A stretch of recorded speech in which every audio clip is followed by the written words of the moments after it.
My heart hammers against my ribs, a frantic bird trapped in a cage of bone. His voice, a low rumble like distant thunder, settles in the silent room, absorbing all the oxygen. "You're very patient," he said. The words hang there, shimmering with unspoken meaning. I keep my eyes fixed on the elegant slope of a quadratic equation on the page in front of me, but the numbers blur into meaningless squiggles. "Leo is a quick study," I manage to say, my own voice a thin, reedy thing. "He makes it easy." I risk a glance at his son. Leo Kade is a miniature of his father, with the same dark, serious eyes, but without the chilling weight of experience behind them. He's staring at his textbook, but I know he's listening, his small shoulders tense. This is a familiar dance for him, the way his father's presence changes the very atmosphere of a room. I can feel Lucian Kade's stare on the side of my face, a physical touch that prickles my skin. I refuse to look at him. Looking at him is dangerous. Looking at him is an invitation. For the past 6 weeks, I have perfected the art of being a ghost in his grand, sterile house. I arrive at precisely 4 o'clock. I am escorted by a man named Anton who never smiles. I sit with Leo for 2 hours, and I am escorted out. I am a function, a service, not a person. "That isn't what I meant," Lucian says, and the finality in his tone makes my stomach clench. He's closer now. I didn't hear him move, but the scent of expensive cologne, something clean and sharp like sandalwood and ozone after a lightning strike, is stronger. It's a scent that speaks of wealth and power, a scent that doesn't belong in my world of instant noodles and overdue library books. I force myself to take a slow, silent breath. I need this job. The debt my father left behind is a mountain, and my part-time job at the university library barely covers the rent on my tiny apartment. The salary Lucian Kade offered was obscene, enough to make me ignore the whispers and tabloid headlines that clung to his name like a shroud. Ruthless, dangerous, untouchable. He's waiting for me to respond, to acknowledge him. The silence stretches, taut and humming with energy. It's a test. Everything with him feels like a test. "Then I'm not sure what you mean, sir," I say, my voice clipped. I still haven't looked up. The mahogany of the table is cool beneath my sweating palms. The grain is a dark, swirling river, and I feel like I'm drowning in it. A low chuckle escapes him, devoid of any real humor. It's the sound of a predator pleased with its prey's predictable fear. "Look at me, Miss Cole." It's not a request, it's a command, wrapped in the velvet of civility, but with a core of unyielding steel. My defiance, a small, flickering candle flame, gutters and dies. Slowly, reluctantly, I lift my head. It's always a mistake to look at him directly. It's like staring into the sun. Lucian Kade is not handsome in the conventional soft way of movie stars. His features are sharp, carved from granite. A strong jaw, a straight nose, and a mouth that looks like it has forgotten how to smile. But it's his eyes that hold you captive. They are the color of dark, bitter coffee, and they see everything. They are dissecting me now, peeling back the layers of my carefully constructed invisibility. He's leaning against the doorframe, one hand in the pocket of his impeccably tailored trousers. He's a study in controlled power, a panther at rest. But the stillness is deceptive. Every line of his body screams of potential energy, of violence held in careful check. "I meant," he says, his gaze unwavering, "that you are patient with me. With this arrangement, you come here every day, you sit in this room, and you pretend I do not exist." My throat is desert dry. "I was hired to tutor your son. That is my focus." Is it? The question is soft, insidious. "You are an intelligent woman, Miss Cole. You have a first-class degree in literature from a prestigious university. You could be pursuing a doctorate, a career. Instead, you are here, teaching algebra to a 10-year-old for an exorbitant sum of money." His eyes narrow slightly. "Why?" The directness of the question throws me. No one has ever been this blunt. People in my life tiptoe around the wreckage of my father's poor decisions, the financial crater he left me in. But Lucian Kade walks right through the debris and demands an explanation. My circumstances require it, I say, the words stiff and formal. It's the truth, but it feels like a surrender. Circumstances, he repeats, tasting the word. We all have them. He pushes off the door frame and takes a single, silent step into the room. The space, which had felt cavernous, suddenly shrinks. Leo shifts in his chair, a tiny, anxious movement. Our lesson is over, Leo. You may go. Leo doesn't hesitate. He gathers his books with practiced speed, murmurs a quiet, "Good night, Jenna," and scurries from the room, never once making eye contact with his father. The heavy door clicks shut behind him, the sound unnervingly final. Now we are alone. The armed guards are outside, but they feel a million miles away. The real danger is in here. I do not like mysteries, Miss Cole, Lucian says, his voice dropping even lower, forcing me to lean in subconsciously to hear it. And you are becoming one. I'm just a tutor, I insist, my own voice barely a whisper. My carefully erected walls are crumbling, turning to dust under his intense scrutiny. No, he counters, taking another step. He stops on the opposite side of the vast table, mirroring me. You are not just anything. You are disciplined. You are observant. And you are hiding a deep well of something. Fear, yes, but something else. Resilience. He places his hands flat on the polished wood, leaning forward slightly. The pose is casual, but his knuckles are white. I find it compelling. Compelling. The word sends a strange, unwelcome shiver through me. I'm not a curiosity to be examined. I'm a person trying to survive. My fear begins to curdle into anger. With all due respect, Mr. Kade, my personal life and my motivations are not part of my employment contract. I push my chair back, the legs scraping harshly against the marble floor. I need to leave. Now. If my services are no longer required, your services are required, he cuts in smoothly, his eyes flashing with something I can't decipher. Annoyance? Amusement? Your contract is for 6 months. You will fulfill it. He straightens up, the moment of intensity passing as quickly as it came.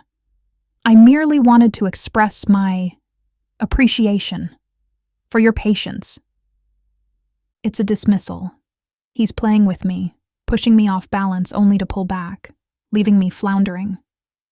I feel like a mouse being toyed with by a cat, and I hate it. I hate him for making me feel this powerless. I gather my bag, my movements jerky. My fingers fumble with the zipper. I can't get out of this house, this room, fast enough. Good night, Mr. Kade. I turn and walk toward the door, my back ramrod straight. I can feel his eyes on me every step of the way. It's a physical pressure, a brand on my skin. I don't breathe properly until the heavy door is closed behind me, and Anton is silently leading me down the long, echoing hallway. The drive home is a blur. The city lights smear past my car window, a watercolor painting of a life I'm not part of. When I finally stumble into my cramped apartment, the contrast with Lucian Kade's opulent fortress is jarring.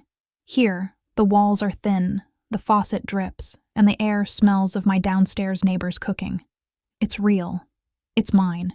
But tonight, for the first time, it feels less like a sanctuary and more like a cage of a different kind. I sink onto my lumpy sofa, the conversation replaying in my mind. He sees me. After all my efforts to be invisible, he sees me. And the most terrifying part isn't his power or his reputation. It's the flicker of something in my own chest when he called me compelling. A stupid, treacherous flutter of awareness. I was not just being evaluated. I was being courted? No, that's not the right word. It's too soft, too normal. I was being assessed, weighed, measured for some purpose I couldn't begin to fathom. And that, I realize with a sickening lurch in my stomach, is infinitely more dangerous than just being the tutor. The following days fall into a new tense rhythm. Lucian Kade no longer just watches from the doorway. He finds reasons to be in the study during our lessons. He'll take a call at the large desk in the corner, his voice a low, authoritative murmur as he discusses business in languages I don't understand. Or he'll read through a stack of documents, the only sound the soft rustle of paper. His presence is a constant, low-grade hum of anxiety beneath the surface of my carefully maintained calm.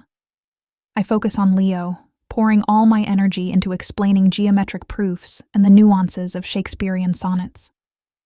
Leo, for his part, seems to thrive on the attention.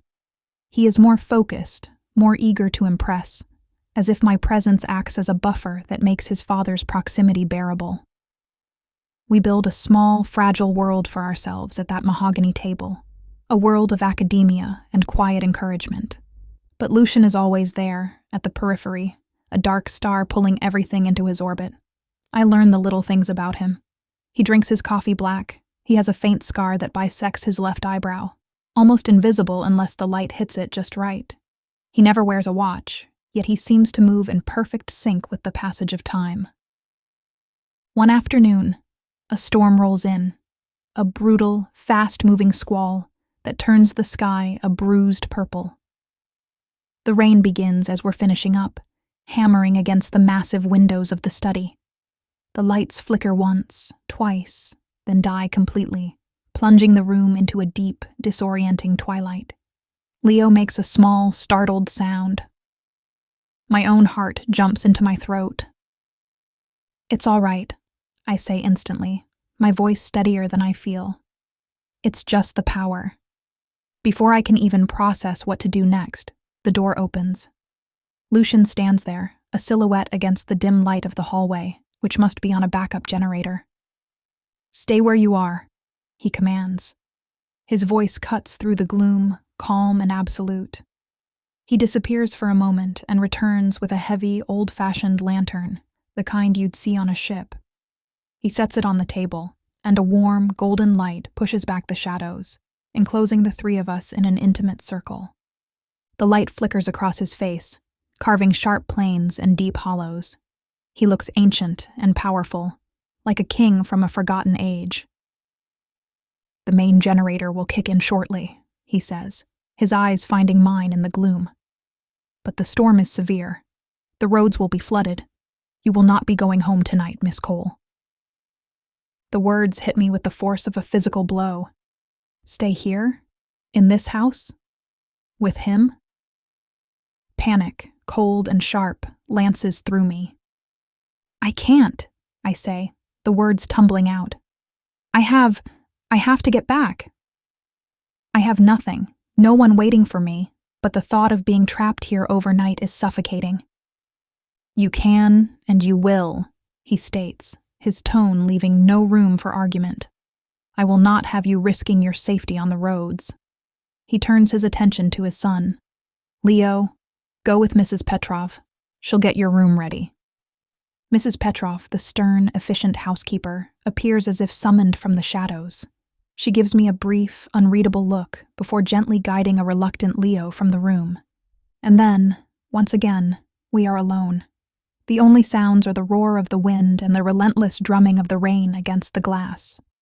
The lantern light casts our shadows long and distorted on the walls, making them dance like specters. "I don't have anything with me," I protest weakly, grasping at straws. "No change of clothes." "That will be taken care of." He dismisses my concern with a wave of his hand. He moves to the tall window, staring out into the tempest. "You are afraid of me." It's not a question. It's a simple statement of fact. "You are an intimidating man, Mr. Kade," I reply carefully, my heart thumping a frantic rhythm against my ribs. He turns from the window and his eyes are dark, holding a strange, somber light. My reputation precedes me. It does. "And you believe all of it?" I hesitate. What can I say?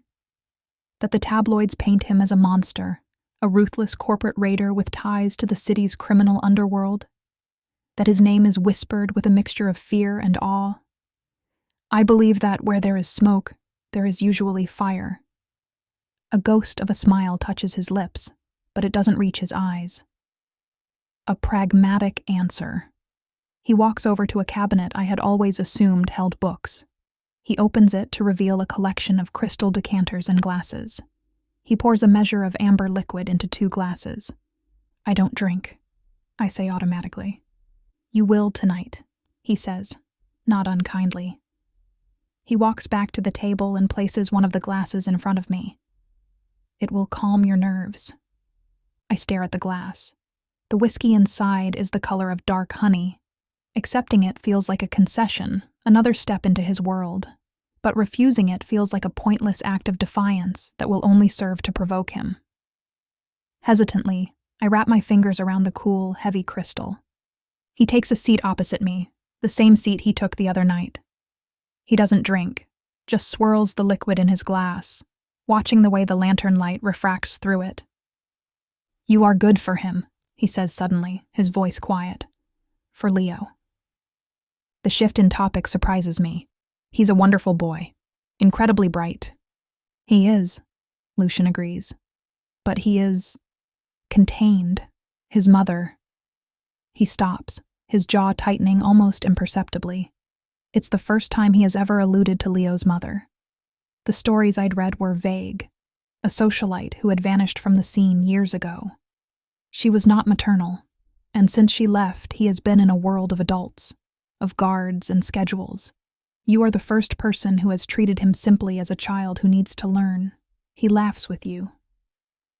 The last 3 words are spoken with a kind of quiet wonder that pierces through my fear. He's not just a monster, he's a father. A father who worries about his son's laughter. This glimpse of vulnerability is more disarming than any show of power. It's a crack in the granite facade. "He's easy to laugh with," I say softly, my fingers tracing the rim of my glass. We sit in silence for a long moment, the storm raging outside our small bubble of light. It's a strange, fragile intimacy. The roles of employer and employee, of captor and captive, seem to melt away, leaving just 2 people trapped by a storm. "Tell me about the circumstances that brought you here, Jenna," he says, using my first name for the first time. It sounds different in his mouth. Not a command, but a quiet request. I look at him, at his dark, patient eyes, and for the first time, I don't feel like he's trying to dissect me. He's just listening. And the story, the one I've held so tightly in my chest, begins to spill out. I tell him about my father, a brilliant but reckless history professor who invested his life savings, and mine, into a series of disastrous ventures. I tell him about the debt, the shame, the crushing weight of responsibility that has dictated every choice I've made for the past 3 years. I don't cry. I speak with a flat, detached calm that is its own kind of grief. He listens without interruption, his expression unreadable. When I finish, the room is quiet again, save for the storm's fury. "Your father was a fool," he says, his voice flat. There's no pity in it, only a cold assessment of fact. And strangely, that's a relief. I've had enough pity to last a lifetime. But he gave you his resilience. I suppose he did, I murmur, finally taking a small sip of the whiskey. It's smooth and smoky, burning a slow, warm path down my throat. It does little to calm my nerves, but it grounds me in the moment. "The guest suite at the end of the east wing is prepared for you," he says, rising to his feet. "The moment is over. The walls are going back up. Mrs. Petrov has laid out some things for you. If you need anything else, you have only to ask." He gestures for me to precede him out of the room. As I walk past him, my arm brushes against his. The contact is electric, a jolt of pure, unexpected heat that makes me gasp. I pull away as if burned. His eyes lock onto mine, dark and intense. The air crackles between us, thick with all the things we aren't saying. The storm outside has nothing on the one brewing in this hallway. "Good night, Jenna," he says, his voice a husky whisper. I can only nod, unable to find my voice, before I turn and hurry down the hallway in the direction he indicated, my heart pounding a wild, chaotic rhythm that is no longer just about fear. The guest suite is larger than my entire apartment. It's decorated in muted tones of cream and gray, a calm, impersonal space that should be relaxing but feels sterile. On the king-sized bed, a set of silk pajamas and a cashmere robe are laid out. In the cavernous marble bathroom, a collection of expensive toiletries is arranged by the sink. He has thought of everything. The thoroughness is both considerate and unnerving. It's another demonstration of his control. I shower in a daze, the hot water doing little to wash away the feeling of his gaze on my skin. I slip into the ridiculously soft pajamas and wrap myself in the robe, feeling like an imposter in a fairy tale. A dark fairy tale. Sleep is impossible. I lie in the enormous bed, listening to the storm and the unfamiliar sounds of the house. I think about the crack of vulnerability he showed me, the mention of his son's mother, the quiet concern for Leo's happiness. It complicates the image I had of him. The monster is still there, I know he is, but now I see the man too, and the man is far more dangerous to my peace of mind. Hours later, the storm has lessened to a steady drumming. I'm thirsty, and the thought of wandering this labyrinthine house is daunting, but the need for a simple glass of water is overwhelming. Slipping out of the room, I find the main hallway is lit by small, recessed lights near the floor, casting long shadows. The house is silent, asleep. I make my way toward where I think the kitchen might be, my bare feet silent on the cold marble. I turn a corner and stop dead. Lucian is standing in a large, open-plan living area, his back to me. He's staring at a massive, floor-to-ceiling window that looks out over the city, now glittering like scattered jewels in the post-storm clarity. He's holding a glass, the same one from earlier. He hasn't been to sleep either.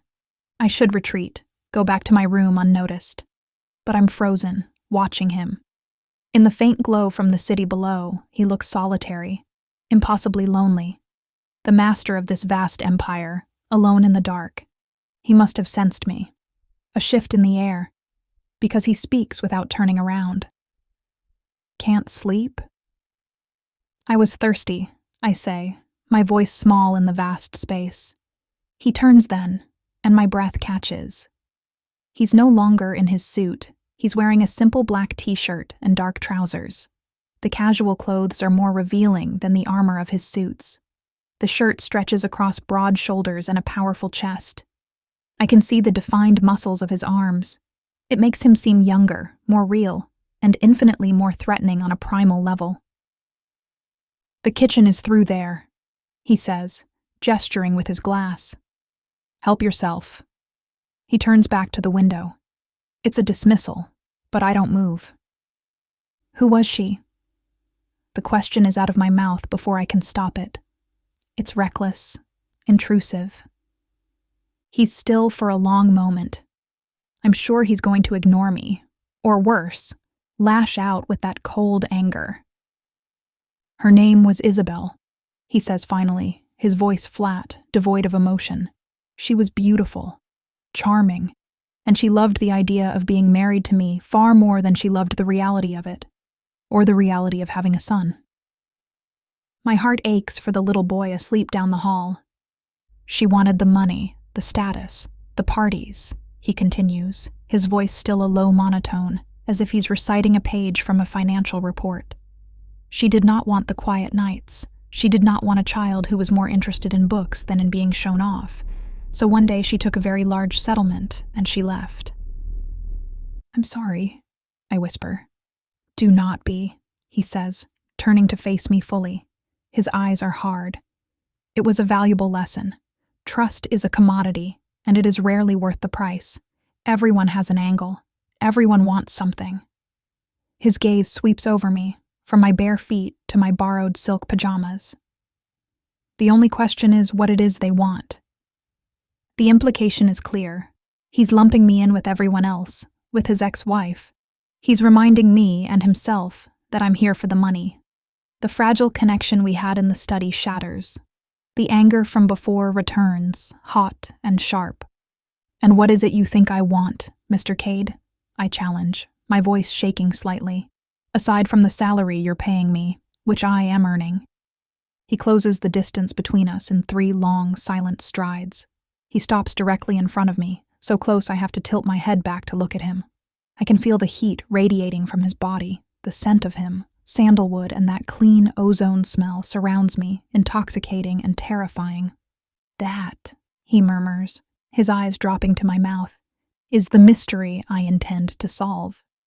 His head descends, and for a wild, panicked moment, I think he's going to kiss me. My lips part on a silent gasp. My entire body is rigid, caught between the impulse to flee and a shocking, traitorous desire to lean in, but he doesn't kiss me. He stops, his mouth hovering a breath away from mine. He's watching my eyes, gauging my reaction. It's another test, a far more dangerous one. "You should get your water, Jenna," he whispers, his breath warm against my lips, "and go back to bed." He steps back, breaking the spell. The air rushes back into my lungs, cold and sharp. I turn without a word and flee to the kitchen, my hands shaking so badly I can barely hold the glass under the faucet. I don't look back. I don't need to. I can feel his eyes on me all the way. The next morning, the world is scrubbed clean. The sun is bright, the air is fresh, and the storm feels like a fever dream. When I come downstairs, dressed in my clothes from yesterday, Mrs. Petrov informs me that my car has been cleaned, serviced, and is waiting for me. Of course it is. Lucian is nowhere to be seen. It's a relief that feels suspiciously like disappointment. The drive back to my own life is surreal. Nothing has changed in my apartment, but everything feels different. I feel different. The memory of his proximity, the scent of his skin, the weight of his confessions, they have followed me home. For the next week, things are almost normal. Almost. Lucian is back to being a ghost, a presence felt but not seen. He doesn't appear in the study during my lessons with Leo, but I know he's watching. The guards seem more attentive. Mrs. Petrov's gaze seems to hold a new, knowing quality. And there are small changes. A new, high-end coffee machine appears in the staff kitchen I occasionally use, stocked with the expensive dark roast I prefer. One day, a first edition of a collection of poems I'd mentioned admiring is sitting on the edge of the study table, with no note. These are small, silent gestures, whispers in the void.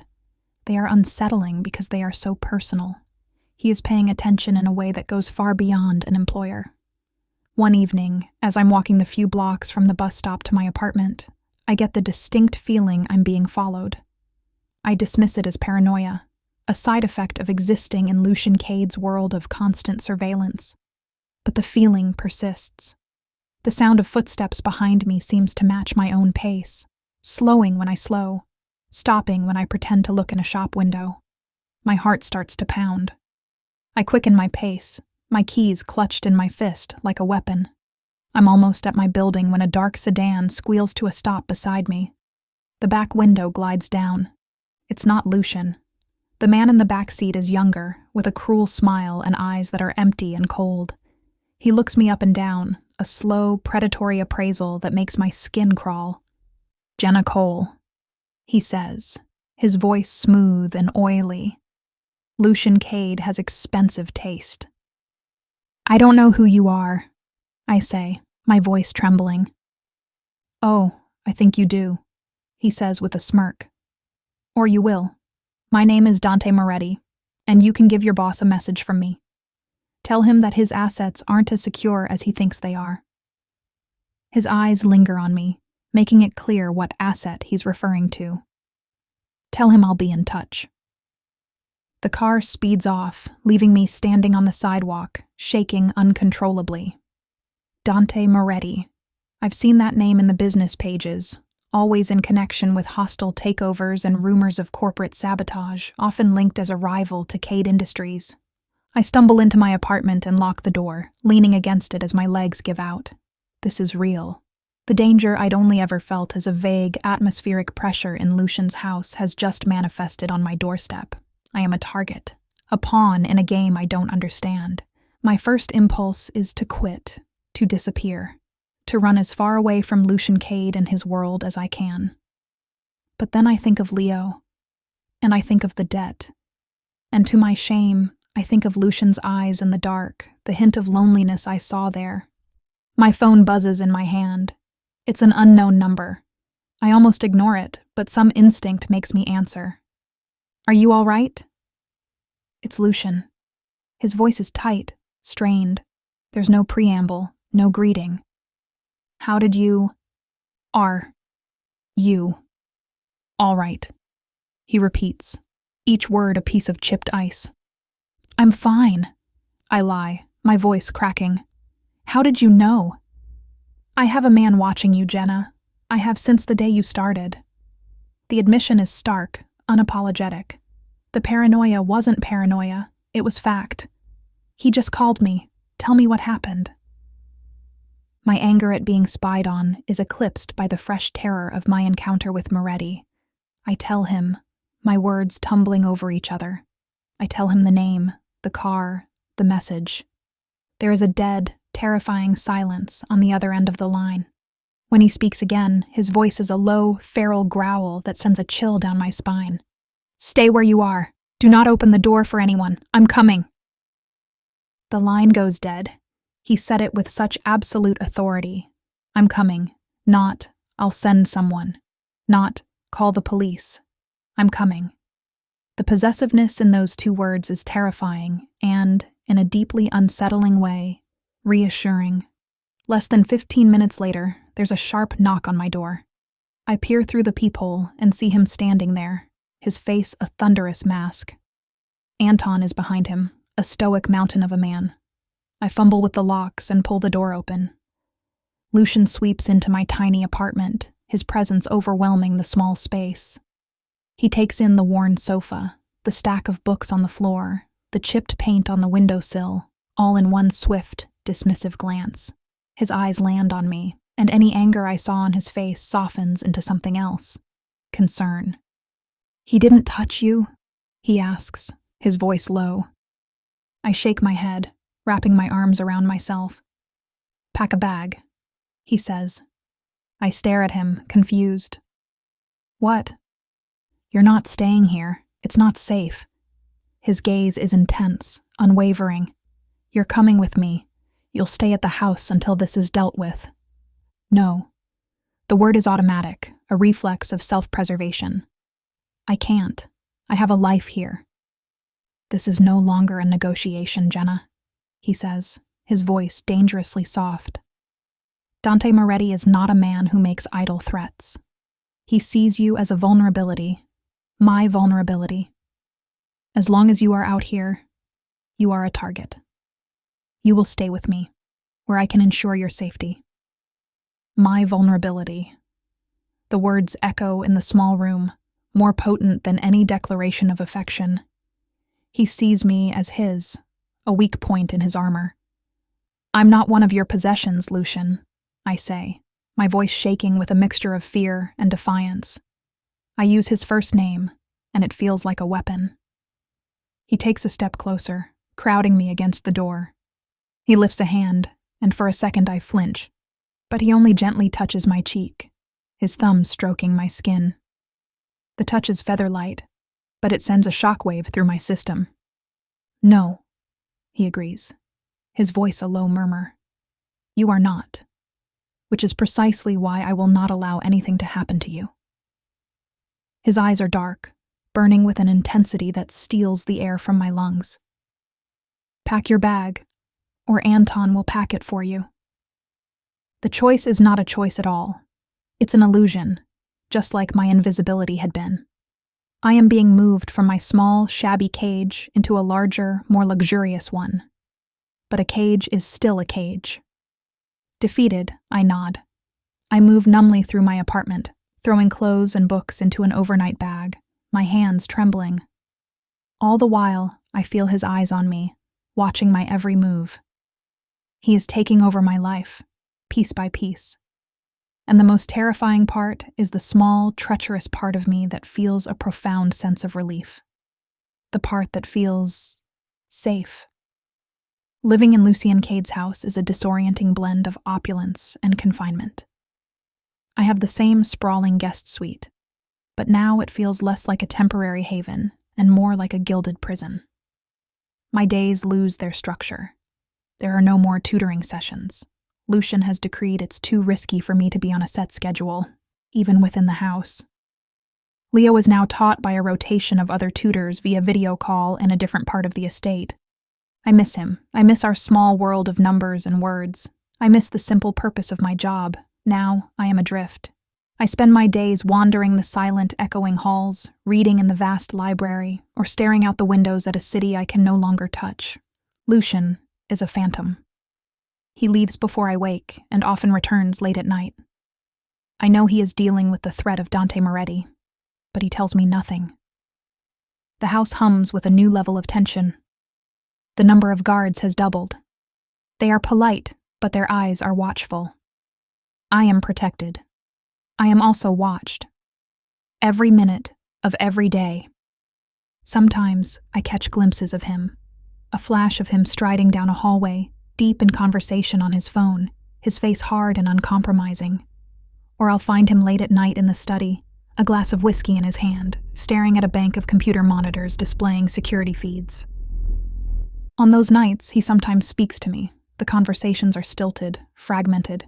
He asks if I have everything I need. I always say yes. He watches me with those dark, unreadable eyes, a muscle working in his jaw.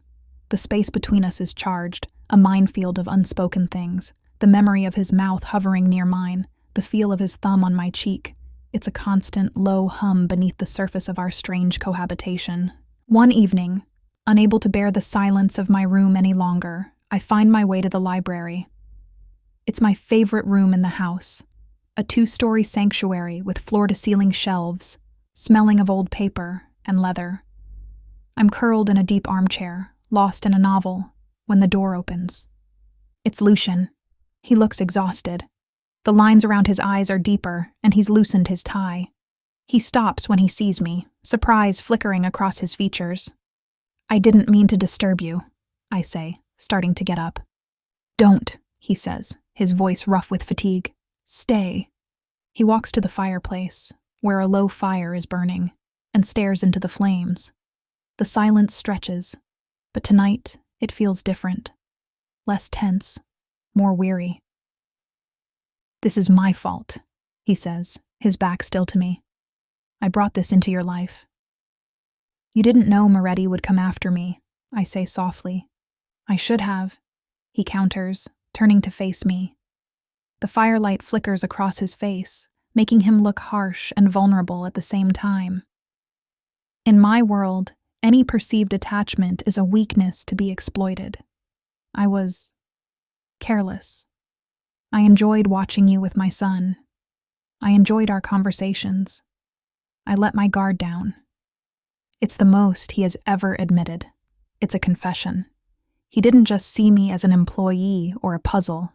He enjoyed my company. The admission sends a warm flutter through my chest, a feeling I quickly suppress. "He thinks I'm your mistress," I state, the word tasting ugly in my mouth. Lucian's expression darkens. "He can think what he likes. It will not keep him safe from me." The threat is delivered with a chilling certainty that leaves no doubt he means it. He walks over to the armchair opposite mine and sinks into it, running a hand over his face. He looks utterly spent. "Why does he hate you so much?" I ask, my curiosity overriding my caution. He's quiet for a long time, staring into the fire. I think he's going to ignore the question. But then he speaks, his voice low and devoid of its usual authority.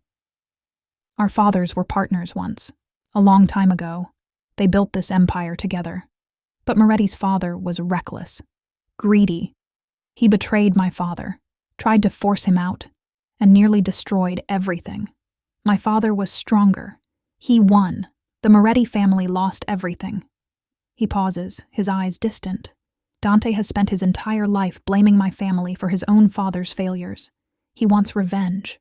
He wants to tear down everything I've built. The story hangs in the air between us, explaining so much. The ruthlessness, the obsession with control, the distrust. They were forged in betrayal. "He's trying to do to you what his father did to yours," I whisper. "He's trying," Lucian confirms, his voice hard as flint. "But he will fail." He looks at me then, and the weariness in his eyes is replaced by that familiar, burning intensity. This will be over soon, Jenna. I promise you that. And when it is, you will be free to go. Free to go. The word should be a relief. It's what I wanted, isn't it? To get my life back. To be out from under his control. But the thought of leaving this house, of not seeing him or Leo again, leaves a hollow, aching void in my chest. In this gilded cage, I had found a strange sense of belonging I hadn't realized I was missing. And what if I don't want to go?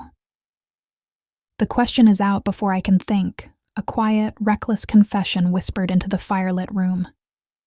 Lucian goes utterly still. His eyes search mine, looking for something. Pity, fear, manipulation. He has been conditioned to expect an angle. Do not say that out of gratitude or fear, he says, his voice a low warning. It's not gratitude, I say, my voice gaining strength. And I'm tired of being afraid.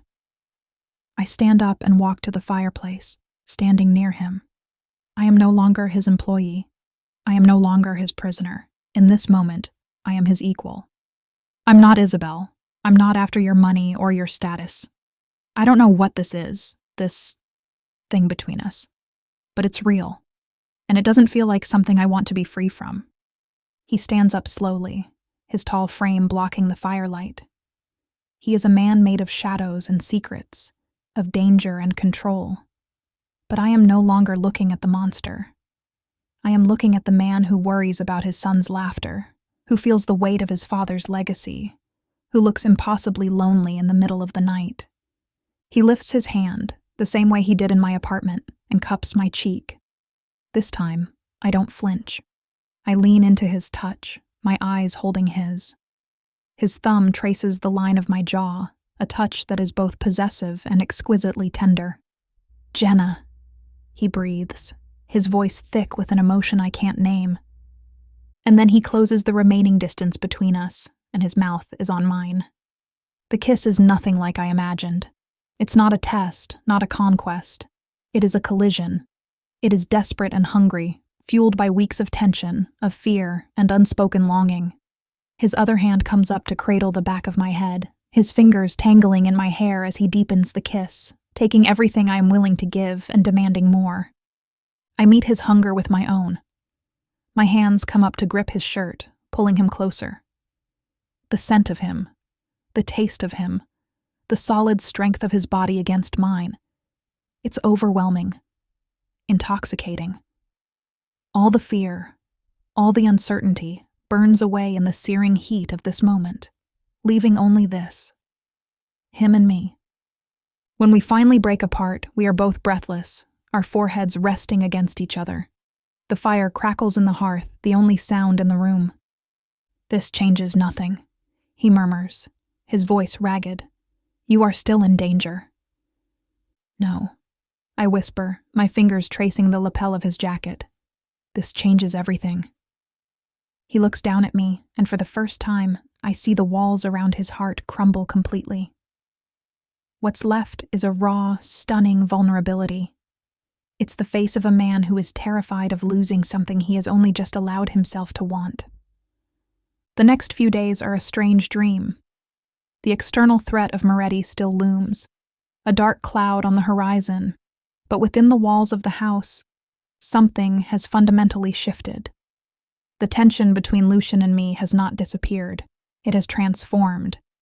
It is no longer the friction of conflict and fear, but the electric hum of anticipation. We don't talk about what happened in the library. We don't define it. But it's there in every stolen glance across the dinner table, in the way his hand brushes mine when he passes me a glass, in the long, silent moments we find ourselves sharing late at night after Leo is asleep. He starts including me. He'll talk about his day, not in specifics that would compromise his security, but in generalities.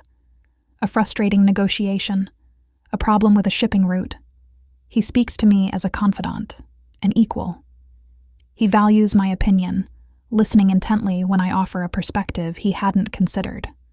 I am no longer just a resident of his house. I am becoming a part of his life. My purpose returns, but in a new form. I start spending time with Leo again, not as a formal tutor, but as a friend. We read together in the library, or I help him with a complex model he's building. I see the joy in his eyes, the way he relaxes and becomes a child again. And I see the way Lucian watches us, a quiet, profound gratitude in his gaze. This fragile domesticity is a bubble, and we both know it. The threat hasn't gone away. If anything, the silence from Dante Moretti is more unnerving than his threats.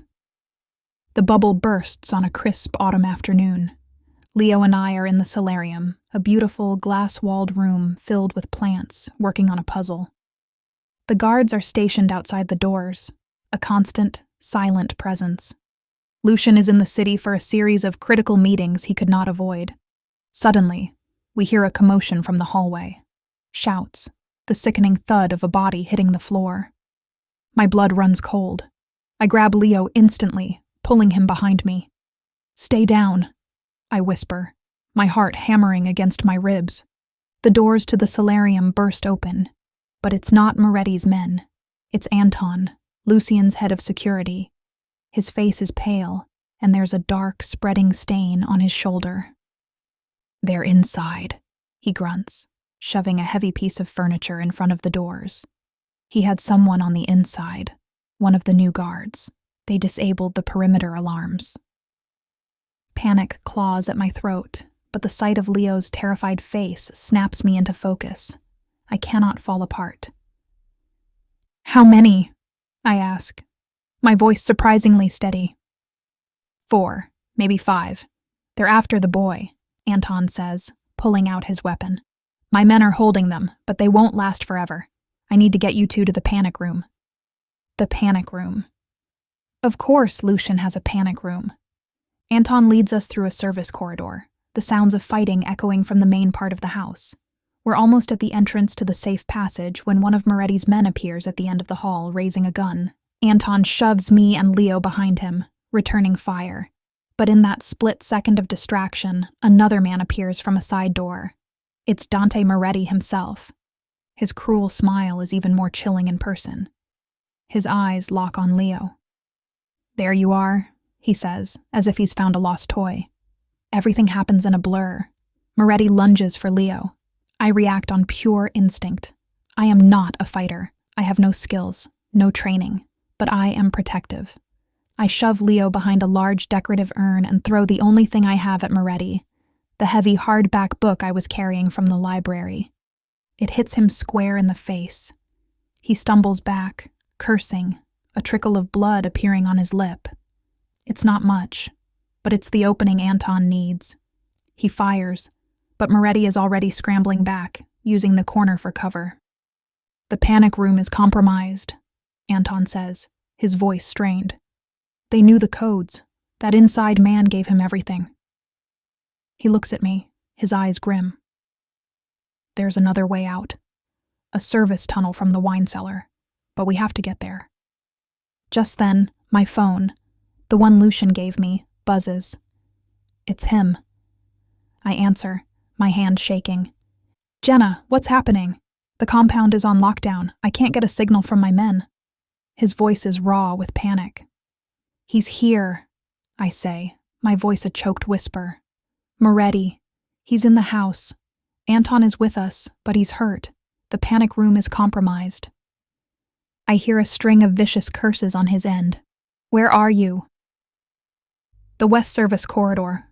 Anton says we're going to the wine cellar." "Don't!" he commands, his voice sharp. "It's a trap. It's a bottleneck. He'll corner you there." There's a pause, the sound of him thinking at lightning speed. "The library. Go to the library. The fireplace on the left side, the panel carved like a lion's head. Press its right eye. It will open a passage. It leads to the sub-garage. I have a car there no one knows about. The keys are in the passage. Get Leo and get out. Do you understand?" "Yes," I breathe. "I'm 5 minutes out, Jenna," he says, and his voice is a feral promise of violence. "Just keep him safe for 5 more minutes." The line goes dead. I relay the instructions to Anton. His eyes widen in surprise. He clearly didn't know about this secret passage, but he nods. His trust in Lucian absolute. Getting to the library is a nightmare. We dart from cover to cover, the sounds of gunfire getting closer. We make it inside, and Anton barricades the heavy oak doors.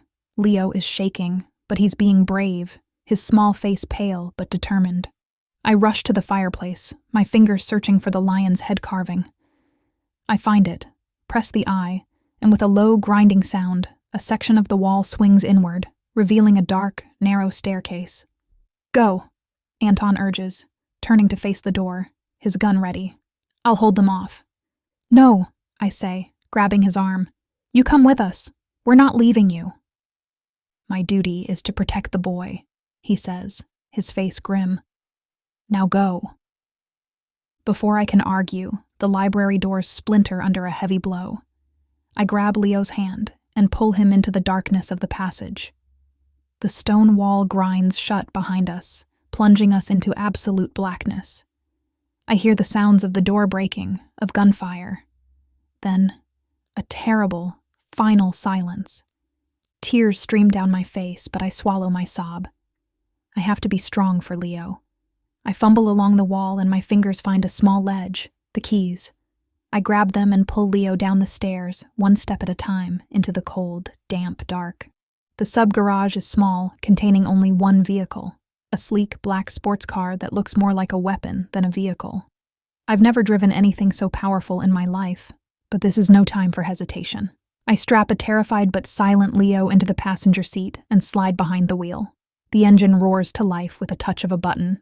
The passage door had closed behind us, but a button on the key fob opens a different section of wall, leading to an unassuming alleyway 2 blocks from the estate. I take a deep, shuddering breath and pull out into the street, my heart pounding with a mixture of terror and adrenaline. I've just turned onto the main road when I see it.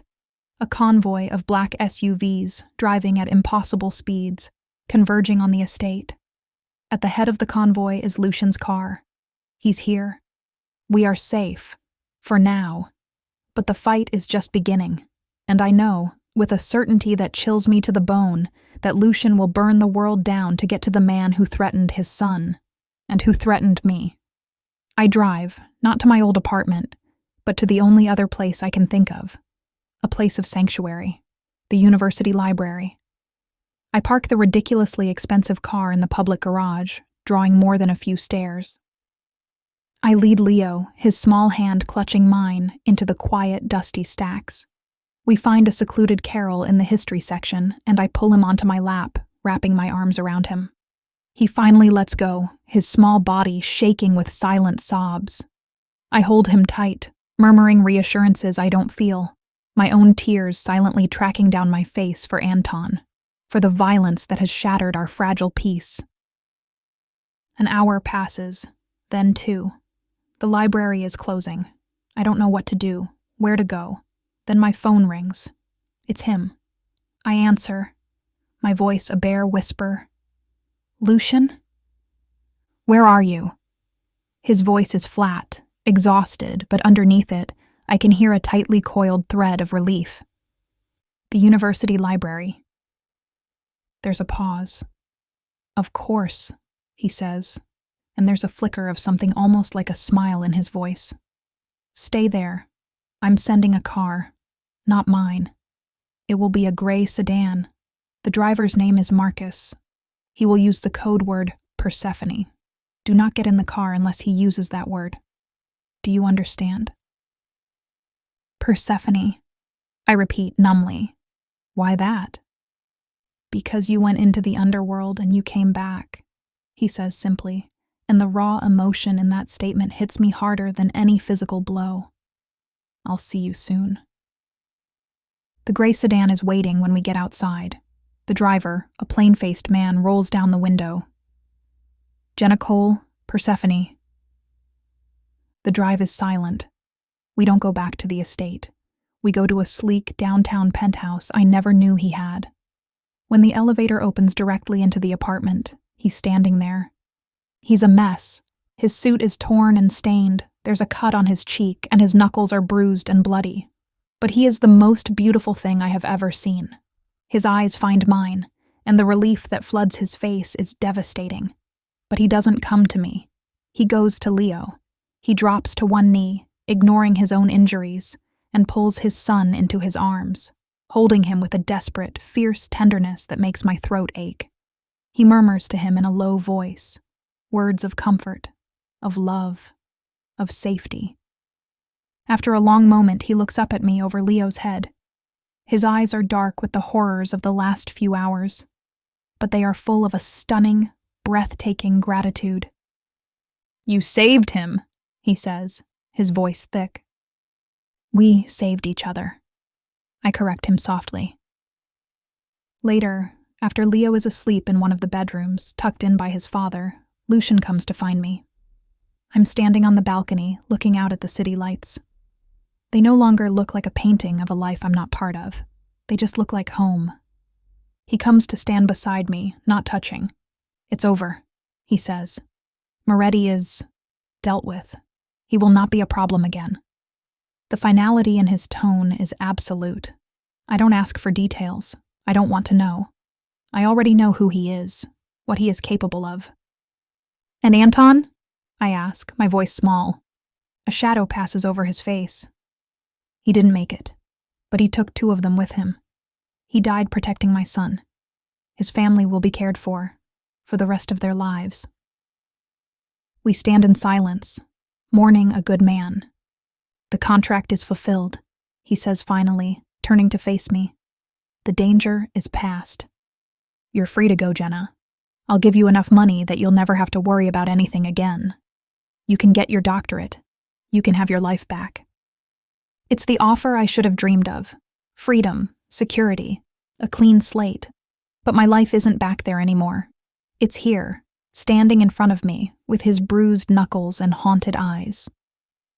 "I don't want your money, Lucian," I say, my voice clear and steady. "And I already have a life." I step into his space, reaching up to gently touch the cut on his cheek. He flinches slightly, but doesn't pull away. "My father's debt is my own to deal with. My future is my own to make. The only thing I want is the choice." "The choice?" he asks, his voice hoarse. "To stay," I say simply. "Not as your employee, not as your protected ward, but as this." I gesture between us, whatever this is. He stares at me, and I see a war in his eyes, the ingrained distrust warring with the hope he's so terrified to feel. "I am not a good man, Jenna," he whispers. "I live in a world of violence and shadows. It will always be a part of my life." "I'm not asking you to be a good man," I say, my hand still on his cheek. "I'm asking you to be my man." A shudder runs through his powerful frame. He closes his eyes, and when he opens them, the war is over. Hope has won. He pulls me to him, his arms wrapping around me, holding me not like I'm fragile, but like I'm his anchor. He buries his face in my hair, and I feel the tension drain out of him, the weight of his world lifting for just a moment. "Stay," he breathes into my hair, the word both a plea and a prayer. "Please, stay." I wrap my arms around his waist, holding on tight. The original contract, the one for a tutor, is null and void. We are making a new one, here on this balcony high above the city. It's an unspoken pact, sealed not with ink and paper, but with trust forged in fire and a choice made with an open heart. I am no longer the tutor, the pawn, or the mystery. I am his partner, his vulnerability and his strength. And for the first time in a very long time, I am exactly where I am supposed to be.